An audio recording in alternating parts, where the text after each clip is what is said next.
Okay, first let's start with Mr. Johnson here, Chief Johnson. So first, say and spell your first last name for those who don't know at home. My name's Larry Johnson, Larry Johnson. I'm the Chief of Staff and the Public Safety Director for the Grand Rapids Public Schools. What can you tell us right now? What we can tell you right now, today at about 12:07, we had a shooting incident that occurred just inside the city park off to the north here. A couple of students were outside of the school building, wandering around outside of the school building, and ended up in the park. Although the investigation is still going on, we know that one student sustained a gunshot wound, non-life-threatening. He's been transported to a local hospital. His parents and the parents of the young man that was with him are both in the company of their children right now, and we are allowing the police to investigate so we can determine what actually occurred. So not physically on school property? Not physically on school property. And that was a student in the school, correct? They both have been identified as students here at this school. Why weren't they in the building? Why were they outside in the middle of the day? We'll try to learn exactly why that is as well. That's an answer we want to like to get the answer to. We have not had an opportunity to talk to those young men, and when we do that, we'll have more. Initially, you said to the parents about 45 minutes ago that it was adjacent by a park by a car. Did they find that gun in the car? Where did they find that weapon? Did they bring it to school? I don't think I ever said anything about a car. That's something that you may have said. That was no, sir. You said that. But let's go with that. They were adjacent to a building off the school property. Okay. Where was the weapon? Did they bring it in, or did they find that weapon? The weapon has been recovered by the police department. I'm going to leave the investigative tactics and process with the police department. We'll speak on our students. Okay, and were the students released from school, or what was that protocol? No, our building immediately went into lockdown when we were informed that there had been an incident near the school. Our students are still in what we call a shelter in place at this time. We're providing some assistance to those students, some resources. We have our superintendent here, many of our staff members from our central offices here, as well as some ancillary staff to provide some comfort and some care for our students. We're reaching out to parents now, communicating with our parents, and our focus right now is making sure that the scholars here in the building are okay, but also making sure that the scholars who's injured are okay. Why did you reach out to parents in the first place? Lots of passionate parents that are pissed off over there, saying that they didn't even know about it until we went live here. Again, this incident happened off school property. Our protocols is to notify our parents of a lockdown at the conclusion of the lockdown, and once we have this place secured and we know it's secure. So parents are picking up their kids, and understandably so. What's the mood like here? Actually, it's a pretty good mood inside the building. We have a tremendous staff here, tremendous leadership team, and followed our training, followed our processes, followed our protocols. And for such a tragic event, I think we're doing very good as best we can today. And so our focus right now is the care of our scholars, the care of our staff, and the care of those ancillary staff that come in to assist us. We want to work with our parents and meet with our parents to give them additional information, but we have to make sure that we're taking care of things as they were unfolding. When you're talking about the care of your parents, are you bringing in therapists? Students are still inside right now? Yes, ma'am. And then in terms of the students who take buses, whose parents can't come and get them, what's that protocol for them? Those students will be transported home on buses as well. We will hopefully go through a normal, staggered, and orchestrated dismissal. School parents, you're saying that they're being dismissed one by one here. A lot of parents I talked to, they're done. They're not coming back this year for the rest of the year. Are they going to get dinged for that from a truancy perspective, and also from a therapy perspective? Are you bringing in specialists? We have E3 therapists that work for our district. A lot of resources that here in the district, and if we see the need to reach out to additional resources, we will do that. Again, our interest in care is about our kids, and that's going to be our focus moving forward. And we will respect whatever decision a parent makes as it relates to bringing their kid to school moving forward. Can you talk about the safety aspect for kids at the end of the year? We just had a child shot over the weekend, now another child shot just days later. What message do you have for parents who are just trying to finish this year out? I think I don't want to relate the child that was shot over the weekend, although tragic. I don't know the details of that. And again, it did not happen on our school property, nor was it one of our students. And unfortunately, our hearts and prayers go out to that family. Our focus right now is going to be on the scholars inside of this particular school here. We want to make sure that as we go through the last few days of school, that we take care of their social and emotional needs, working with their families and whomever else we need to work with to take care of this matter. Do we know what grade the kids were? At this time, I do not. I do Were not. they both sixth graders? I cannot confirm that. Okay, what about the weapon? Is there indication that they brought that or that they found it? Again, this is in an investigative stage, and we're going to let the police conduct their investigation. What we're going to handle is the issues on the school side and make sure that we can bring some comfort to the schools. Will the school be open tomorrow? Absolutely. What about graduation tonight? You've got graduation happening with GRPS. Are we upping security now? Are parents going to be polling? I don't think there's a need to up graduation security, as we've always run tight security programs at all of our events. And so we hope to have an uneventful graduation. We hope that all of our parents, our scholars, our communities come out and celebrate our scholars who have made a great achievement, and that is graduating from high school. And our focus will shift. We will shift some of our individuals to take care of the graduation, while others will stay back to make sure that we can take care of the scholars here. Where on the grounds exactly did this happen? You say at a park, but was it this park? I don't know that There's a building over there that belongs to the that's a park building, and so Okay. it's over near that building. Again, I can let the police speak more on location and details and investigative techniques and tactics, and we won't speak on that. What time is recess and lunch typically for kids? This is a middle school; they don't have recess here. Well, they do outdoor activities for those who have electives. Were there any outdoor electives There was no happening? outdoor elective activities at this site today. And students with lunch, are they allowed to eat off property? No, they're not. So how did the students get out of the building in its own right? Again, I think we answered that by saying we're still in an investigative stage from the school standpoint, and when we get that information, we'll process that as well. But we see campus security here already. All the parents I spoke with says there's plenty of security, but they don't do anything. If my baby walked out the door, I would be livid, to say the least, let alone what just happened today. So what is that security doing in the school right now if they're not protecting their kids from, at the very least, walking outside and getting hit by a car? What do the security I was trying to officers see do if there here? was a question in that. No, that's the question. What does security do? Our security work with our students, work with our families to provide a safe environment for our scholars as they come and go to school and participate in activities on the property. Did you have security working today before the shooting? Absolutely. So will security be amped up for the remainder of the school year? We will have the necessary security practices and protocols in place at all of our schools as we move into our end of the school year security plans, and we will make sure that we have adequate coverage, working with our law enforcement partners as well. Can you just, for those who don't know what that is, can you tell us what that is? We have a pretty detailed end of the school year process that we work with law enforcement, work with ourselves, our staff members by putting additional staff, all hands on deck approach out on the streets to make sure that our young people have safe passage in and out of the neighborhoods as they come into and from school. So you're saying that's going to be the same, or that's going to be amplified after this? I don't want to use the word amplify. I think we're going to do what it takes to get our kids home safe and get them to and from school safe. Okay, I think we're good. Chief? Ready for Eric? Perfect. Thank you. Do you mind looking up for a second so I don't clip your tie? It's a good looking tie. Thank you. Here you go. Thank you. Sure. Do you want me to clip you? You got it. Oh, sure. I appreciate it. Thank you. Yeah. Sorry, I'm trying to hide the cord so it's not so obvious. There we go. Everyone's good again? One more second. In the meantime, I'll spell my last name. It's How about that? W-I-N-S-T-R-O-M. Perfect. All right. Okay. Where's that gun from? Did those kids bring it in? What do we see right now?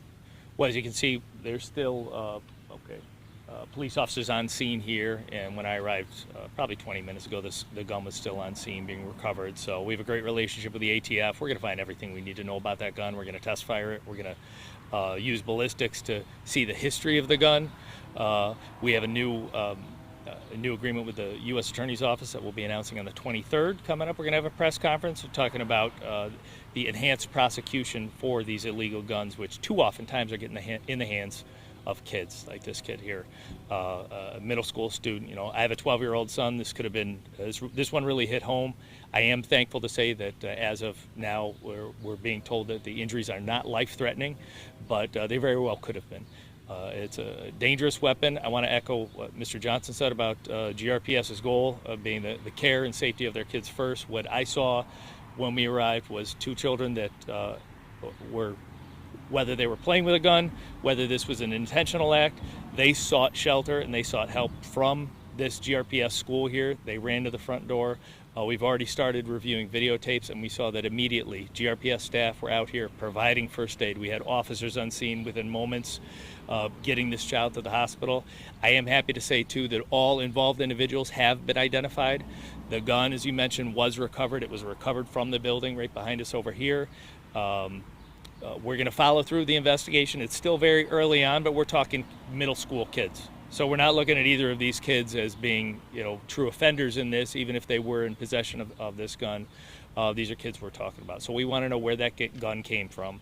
And if there is an adult that should be held responsible, as we've shown in the past, we're certainly going to hold that adult responsible. So did the victim come up to the school asking for help too after that's they were right. shot? My understanding is, and it's very early on, is that there were two young boys who were students of the school together. One of them was shot, and both of them sought refuge at the school. One of them was seeking help for his friend. The friend managed to make it to the front door here and receive that first aid from the GRPS officials, who immediately called 911, had the fire department, ambulance, and police here within moments. And this is something obviously could have been extremely tragic. We just lost a child Saturday night, Lakaija, to gun violence downtown Grand Rapids. This would have been absolutely heartbreaking. It is still extremely frightening, but from an investigative standpoint, from the standpoint of recovery, potential recovery from this child, I think we're in a much better place than we could be. Where was he shot? In the face. So yeah, that's what I heard too. Through the neck, basically, is what I've heard. I didn't get that detail, so fortunately he had been transported to the hospital before I arrived. I didn't get a chance to see the child, but I know that he was conscious and alert and able to communicate with the police officers. So when I heard initially on the radio that the child had been shot in the face, oftentimes that's a deadly incident that we're talking about. So the fact that as I was driving here, we got the information that he was conscious, he was alert, made us all very hopeful. And hearing the news from the hospital that he's expected to make a recovery, that's just exceptional news. We're very thankful for that. Can you walk us through what you guys know in the preliminary stages of this investigation? It sounds like the shooting happened over there. Sure. Did both of the children run up to the school? Or was Sounds it like that's outside? exactly what happened. So what happened before the incident, obviously that's going to be a matter for the detectives. And like I said, everybody is identified. We're talking to family members. We're talking to the adults involved in these children's lives to find out what the story is of what happened before the shooting. But so far, I'm fairly confident in saying that the shooting happened at the building behind us. The gun was left at the building behind us. The two children ran to seek shelter and first aid at the school, which was provided, and directed the officers to where the incident happens. The officers were able to go over, see that there was in fact a crime scene. There was blood on the ground. There was a shell casing from the firearm, and then they were able to see the gun right there. So, as far as potential crime scenes go, very enclosed, very small area, fairly easy for our forensics team to process, which I believe they've already completed. But very, very scary incident, and still this is extremely traumatic for this child. I'm sure he'll be in the hospital for some time. There's no way to get shot with a bullet in the face and have it be anything other than a life-changing traumatic experience. However, this child, I think, hopefully from what I'm hearing, is going to make a recovery, and hopefully makes a full recovery and has a very interesting but terrifying story to tell for the rest of his hopefully very long and successful life. Can you talk about safety in terms of parents? I mean, the school year is about to end. We're hitting traditionally, statistically, the time where crime does rise. We haven't seen that yet, but what do you have for the state of parents right now? Well, this is a very unique situation. You don't often talk about middle schoolers with guns. As you guys know, we've encountered it in the past, but if you are a gun owner, hopefully you are a lawful gun owner. We should only have lawful gun owners that are entitled, and those lawful gun owners should take care to know that not only is it the morally correct thing to do to ensure that your guns are properly secured in your house, but it's also the law now in the state of Michigan. The point that if a child obtains access to a gun, that child, unless they are under adult supervision, the adult responsible for that gun is criminally liable. If a child gets injured from that gun, that criminal liability rises that much more. So if you're a gun owner, please be a very safe and responsible gun owner. Other than that, as you mentioned, it's warming up. School's about to get out. We traditionally in the police world see more activity, including more criminal activity. Grand Rapids is statistically a very safe city, but that is little comfort for the young woman that was killed, her family, Bakaija's family. Little comfort for them that I can point to statistics and say homicides are down and gun violence is down when we're still losing children on the streets out here.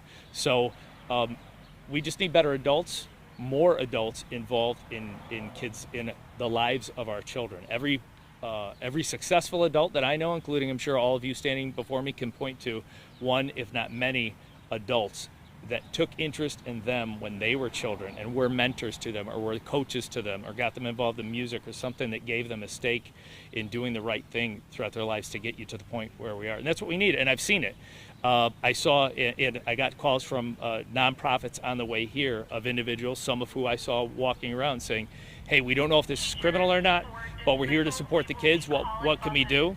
And more as I've been in Grand Rapids, I've seen adults step up and want to be involved in our young people's lives, and I want to say that's working, and we need to see more of it.